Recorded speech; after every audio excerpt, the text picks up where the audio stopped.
ଏବେ ଯେଉଁ ବର୍ତ୍ତମାନ ପାଇଁ ଯେଉଁ ଆଲୋଚନା ହେଉଛି ମୁଖ୍ୟମନ୍ତ୍ରୀ ପରିବର୍ତ୍ତନ ହେବେ 2.5 ବର୍ଷ ପରେ ଆଉ ଜଣେ ମୁଖ୍ୟମନ୍ତ୍ରୀ ହେବେ ଆଶା ଅଛି କି ଧର୍ମେନ୍ଦ୍ର ପ୍ରଧାନ ଆଉ ଥରେ ମୁଖ୍ୟମନ୍ତ୍ରୀ ହେବେ? କିଏ ମୁଖ୍ୟମନ୍ତ୍ରୀ ହେବେ ଏଇଟା ଆମ ଦଳ ନିଷ୍ପତ୍ତି କହିବ। ଆମ ଦଳ ନିଷ୍ପତ୍ତି କରିଛି ଏବେ ମୋହନ ମାଝୀ ହେଉଛନ୍ତି ମୁଖ୍ୟମନ୍ତ୍ରୀ, ତ ତାଙ୍କୁ ଆଉ ମାନିବାକୁ ପଡ଼ିବ। କ'ଣ ହେବ କ'ଣ ନାହିଁ ଆମେ ଭବିଷ୍ୟତ ଦେଖିନାଉ, କିନ୍ତୁ ଏଇନେ ଦଳ ଆମ ଆଲୋଚନା ହେଉଛି ଭାରତୀୟ ଜନତା ପାର୍ଟିରେ ଅଧିକ ଆଲୋଚନା ହେଉଛି। ଶୁଣନ୍ତୁ, ଚର୍ଚ୍ଚା ଆଲୋଚନା ତ ରାଜନୀତିରେ ଚାଲି ରହିବ। ତାକୁ ଆମେ ଯଦି ନେଇକି ଆମେ ରାଜନୀତି କରିବା ତାହେଲେ ଆମେ ପଛେଇ ଯିବା। ସ୍ୱାଧୀନ ଗୋଟେ କଥା ରୋକଠୋକ କୁହନ୍ତୁ, ଯେତେବେଳେ ଆମର ସରକାର ନଥିଲା ଆଜିର ଠିକ୍ ବୋଧେ ଗତ 2 ଦିନ ପୂର୍ବରୁ ଭୋଟ୍ ହେଇଥିଲା, ଆସନ୍ତାକାଲି ମଧ୍ୟ ଭୋଟ୍ ଗଣତି ହେଇଥିଲା ଜୁନ୍ 4 ତାରିଖ। 2 ବର୍ଷ ପୁରା ବରାବର ହେଇଯାଉଛି, ଏହାର ଭିତରେ ସରକାର ଠିକ୍ଠାକ୍ ଚାଲିଛି? ହଁ, ସବୁ ଠିକ୍ଠାକ୍ ଚାଲିଛି। କେତେ ହତ୍ୟା ହେଉଛି, ପୋଲିସ ହାର୍ଡ ଡିଗ୍ରୀ କରୁଛି, ଜିନ୍ଦା ହାର୍ଡରେ ପିଟି ପିଟିକି ମାରୁଛନ୍ତି, କଙ୍କାଳ ଆସିକି ପଇସା ମାଗୁଛି, କେମିତି ଠିକ୍ ଚାଲିଛି ଆପଣ ସରକାର?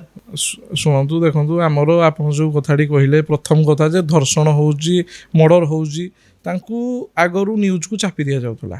କିଛି ମୁଷ୍ଟିମୟ ଲୋକମାନେ ରହି ବିଜୁ ଜନତା ଦଳ ଏତେ କ୍ଷମତାଶୀଳ ଥିଲା, ସବୁ ନ୍ୟୁଜ୍ ଚ୍ୟାନେଲ ତା ପାଖରେ କଣ୍ଟ୍ରୋଲରେ ଥିଲେ, ସେମାନେ ତାକୁ ଚାପି ଦେଉଥିଲେ। ପ୍ରାୟ ନ୍ୟୁଜ୍ ଚ୍ୟାନେଲ, ସବୁ ନ୍ୟୁଜ୍ ଚ୍ୟାନେଲ ତ ମୁଁ କହିପାରିବିନି, ପ୍ରାୟ ନ୍ୟୁଜ୍ ଚ୍ୟାନେଲକୁ ସେମାନେ ଚାପି ଦେଉଥିଲେ, ସେତେବେଳେ ଆପଣଙ୍କର ଖବର ପ୍ରକାଶିତ ହେଇପାରେନି। କିନ୍ତୁ ଆଜି ଖବର ପ୍ରକାଶିତ ହେଉଛି। ଇଏ ତ ହେଉଛି ଗଣତନ୍ତ୍ର, ଇଏ ହେଉଛି ଆଜ୍ଞା ଗଣତନ୍ତ୍ର। ଆପଣ ଦେଖନ୍ତୁ, ଇଏ ହେଉଛି ପ୍ରକୃତ ଗଣତନ୍ତ୍ର, ଯେଉଁଥିରେ ସମସ୍ତଙ୍କର ଖବର ପ୍ରକାଶିତ ହେଇପାରୁଛି।